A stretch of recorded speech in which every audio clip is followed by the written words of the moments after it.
खुशी मयाला प्रीतम मैं हंस जाऊं। दाई दादा की निगरानी है कैसे मैं हूँ।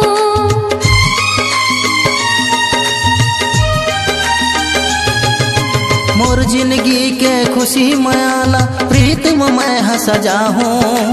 दाई दादा की निगरानी है कैसे मैं हूँ। मैं कैसे कराऊं रे पिंजरा के मैना, तै मिठ गोठियाना रे पिंजरा के मैना।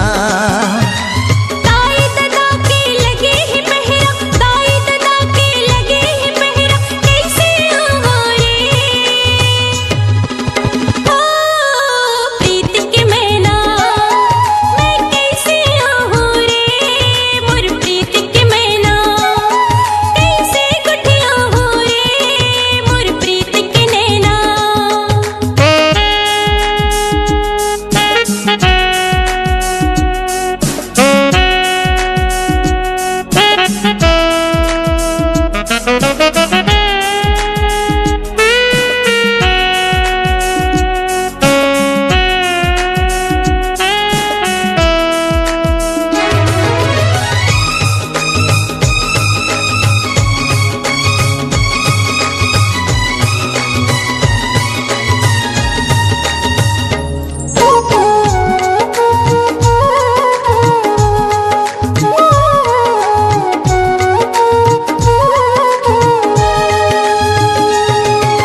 तोर मन के मयाल मैं हृदय मां लगा हूँ।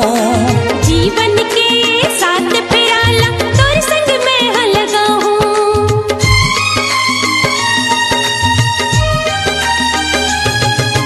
तोर मन के मयाल मैं हृदय मां लगा हूँ।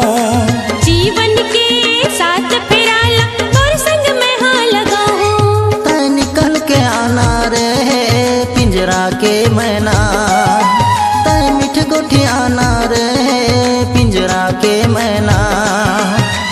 दाई दादा के लगे ही पहरा, दाई दादा के लगे ही पहरा कैसे हूँ रे। ओ प्रीत के नैना।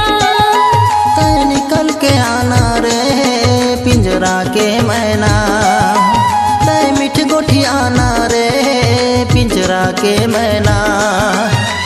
दाई दादा के लगे ही पहरा, दाई दादा के लगे ही पहरा कैसे हूँ रे। ओ प्रीत के नैना मैं कैसे हूँ रे। मोर प्रीत के मैना। तै निकल के आना रे पिंजरा के मैना। मैं कैसे हूँ रे। मोर प्रीत के मैना। तै निकल के आना रे पिंजरा के मैना। मैं कैसे हूँ रे। मोर प्रीत के मैना। आपकी आवाज ही आपकी पहचान है। यदि आप अपनी आवाज